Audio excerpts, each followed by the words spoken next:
یہ عزیزم محمد اسجد رضا بہت ہی خوبصورت انداز میں نعت نبی پیش فرما رہے تھے. اب بلا تاخیر میں محمد قمر الدین سے گزارش کروں گا کہ وہ تشریف لائے اور نبی کریم صلی اللہ تعالیٰ علیہ وسلم کے اسوہ حسنہ کے تعلق سے اپنی بات پیش فرمائے. بس ان مصروں کے ساتھ کہ در رسول پہ ہم نے بڑے بڑے دیکھے،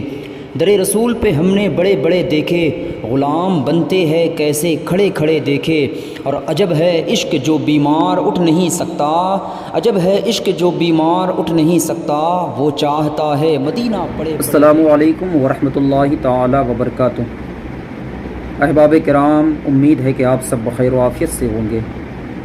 میں فقیر قادری محمد حامد رضا رضوی آپ کی خدمت میں آنے کا بس میرا مقصد یہ ہے کہ ہم سب کے نبی کریم صلی اللہ تعالیٰ علیہ وسلم بانی اسلام اور جن کے ذریعے سے اسلام ہم تک پہنچا، قرآن کا پیغام ہم تک پہنچا،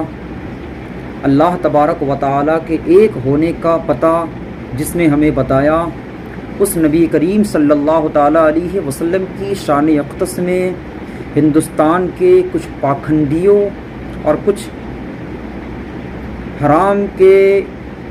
نطفے سے پیدا ہونے والے ایسے لوگ جو نبی کریم صلی اللہ تعالیٰ علیہ وسلم کی شان اقدس میں نازیبہ کلمات استعمال کر رہے ہیں، جسے ہم اور عاشقان رسول کروڑوں مسلمان جس کا کبھی تصور بھی نہیں کر سکتا. اسی تعلق سے ملک ہندوستان میں جگہ جگہ پر نبی کریم صلی اللہ تعالیٰ علیہ وسلم کی شان اقدس میں گستاخیاں کرنے والوں کے حوالے سے پروٹیسٹ کیے جا رہے ہیں. مسلمانان اسلام ہر جگہ پر اپنا غم و غصہ اظہار کر رہے ہیں. اسی تعلق سے آج شہر جمشید پور میں طلبہ علوم مدارس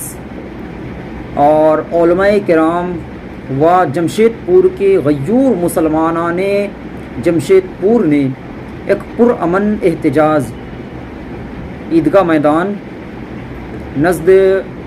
مدینہ مسجد میں آج بڑے ہی زور و شور سے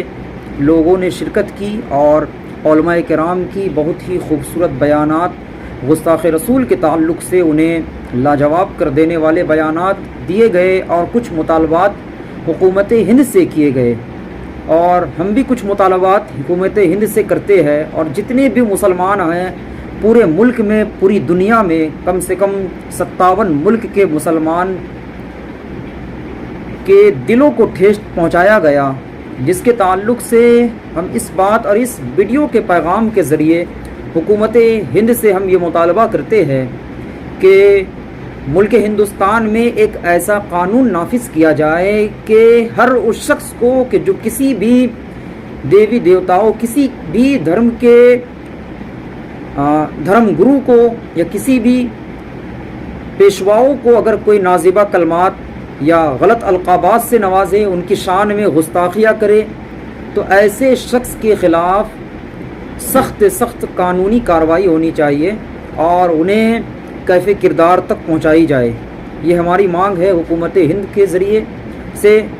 تو ہم اپنی بات آپ تک پہنچا رہے ہیں. اب آپ سے گزارش کروں گا کہ آپ اگر ہمارے چینل میں نئے ہیں تو اسے سبسکرائب کر لیں. انشاءاللہ تعالی بہت ہی خوبصورت پیغامات ہمارے چینل سے نشر کیے جائیں گے. اب آگے اسی ویڈیو میں آپ جمشید پور کے مدینہ مسجد کے قریب جو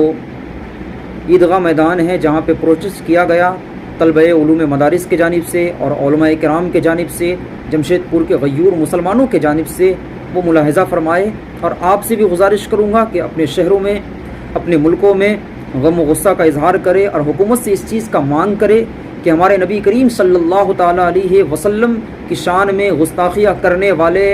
ایسے پاکھنڈیوں کو کیف کردار تک پہنچائے اور انہیں صرف پروٹیکشن نہ دیا جائے، جیل میں بند کر کے نہ رکھا جائے، بلکہ انہیں ایسی کڑی سزا دیے جائے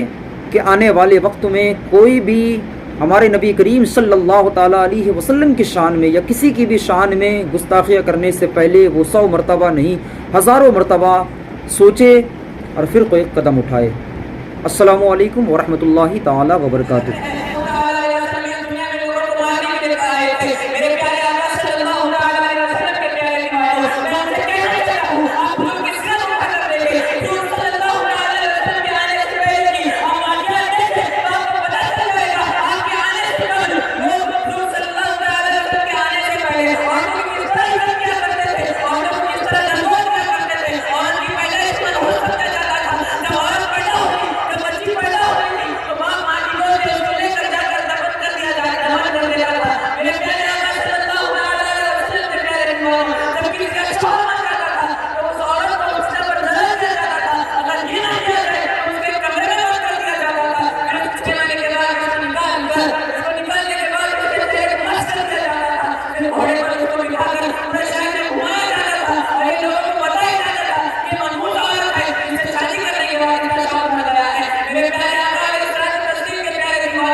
آئے دن جو گستاخیاں ہو رہی ہے،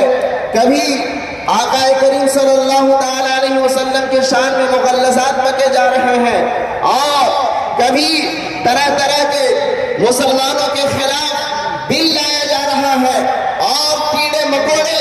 آئے دن میرے نبی کی شان میں بھونک رہے ہیں، اور حکومت ہند جس طریقے سے ان پر کارروائی کرنی چاہیے یہ خاموش نظر آ رہی ہے۔ میں پوچھنا چاہتا ہوں حکومت ہند سے کہ آخر کیا وجہ ہے کہ ان لوگوں پر کارروائی نہیں ہو رہی ہے؟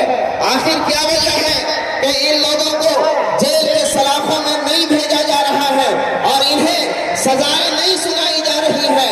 بجائے اس کے کہ ان لوگوں کو جیل کے سلاخوں میں ڈال دیا جاتا، لیکن افسوس یہ ہے کہ ان کی پشت پناہی کی جا رہی ہے۔ میں پوچھنا چاہتا ہوں حکومت ہند سے آخر مذہب اسلام سے دشمنی کیا ہے؟ آخر ہندوستان کے مسلمانوں سے دشمنی کیا ہے؟ ہم نے کیا بگاڑا ہے اس دیش کے لیے؟ کیا ہم نے اس ملک کی تحفظ اور بقا کے لیے قربانی نہیں دی؟ تو میں پوچھنا چاہتا ہوں پھر مجھے بتائیے کہ آخر وہ کون لوگ تھے کہ جنہیں 1957 میں دہلی کے سڑکوں پہ مار کر گرا دیا گیا تھا اور خون بہایا جا رہا تھا؟ آخر وہ کون شخصیت تھی کہ جنہیں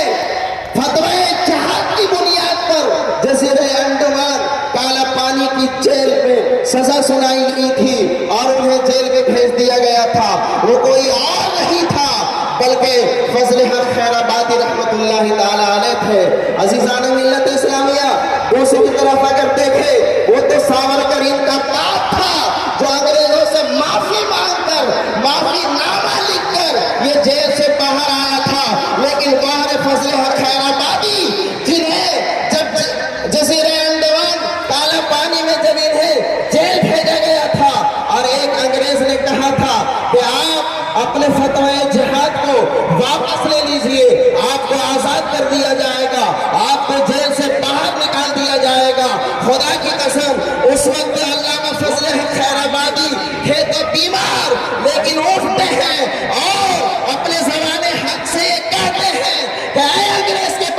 سن لو میری موت آ سکتی ہے, میں مر سکتا ہوں, لیکن کبھی فتوی جہاد کو واپس نہیں لے. نعرہ